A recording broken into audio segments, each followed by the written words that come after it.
I hate making gaskets. But why was I making gaskets? Well, I need to see what I can get done on this shit box. I've got some fuel line and vacuum line, a distance piece, some longer hardware, and of course, the two gaskets. Because, well, obviously you need a distance piece between your carb and your intake manifold anyways, but I need it for another reason as well.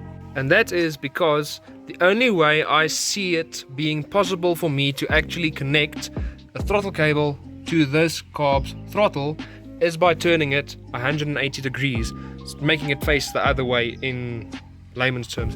And in order to do that, I need to win some extra space, because if I turn it around right now, that little wheel will bump into the intake manifold. And this should be quick and easy, so I guess I better get started. Hey.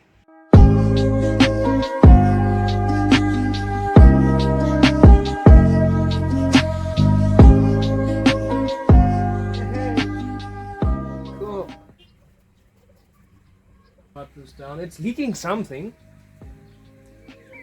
weird, but it seems to not be causing any problems yet, so I'll just forget about it, wipe it up. Now it's quite simple, just gotta peel that off of that. Yummy. Then swivel this, because this is the direction it'll be going back onto the engine. You can actually see here where it's leaking from. I don't know why, but I'm not going to spend any money refurbing that thing right now, so it'll do. Pop those there. One gasket obviously on the carb. I could have done a better job at cutting it, but that'll do.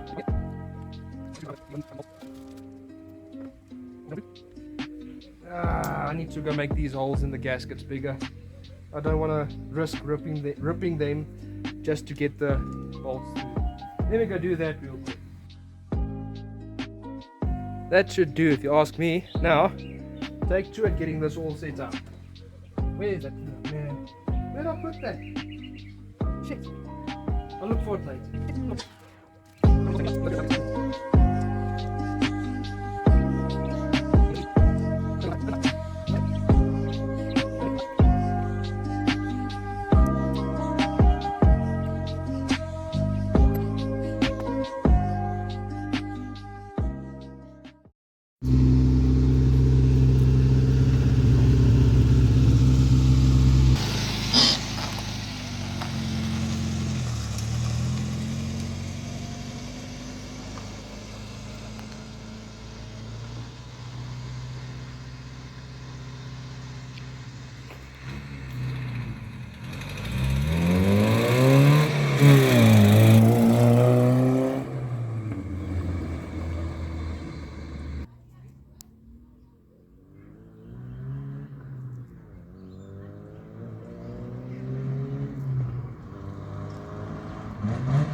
So, whilst I was tinkering and figuring out how everything worked, my phone overheated and subsequently shut itself down.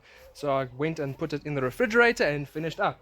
As you can see, I was minorly successful. The clutch is super sticky. The brakes do not work. The handbrake does work, luckily. Check out my bucket seat. But yeah, that's the first time it's moved under its own power in 3 years. Since we bought it and loaded it off the trailer for the first time, it hasn't moved under its own power since. So yeah, I'm quite pleased with myself. So this is what I ended up doing. Just prop the spring up on the tappet cover, and I cable tied the original throttle cable to that spot and ran it through, and it works. Almost forgot.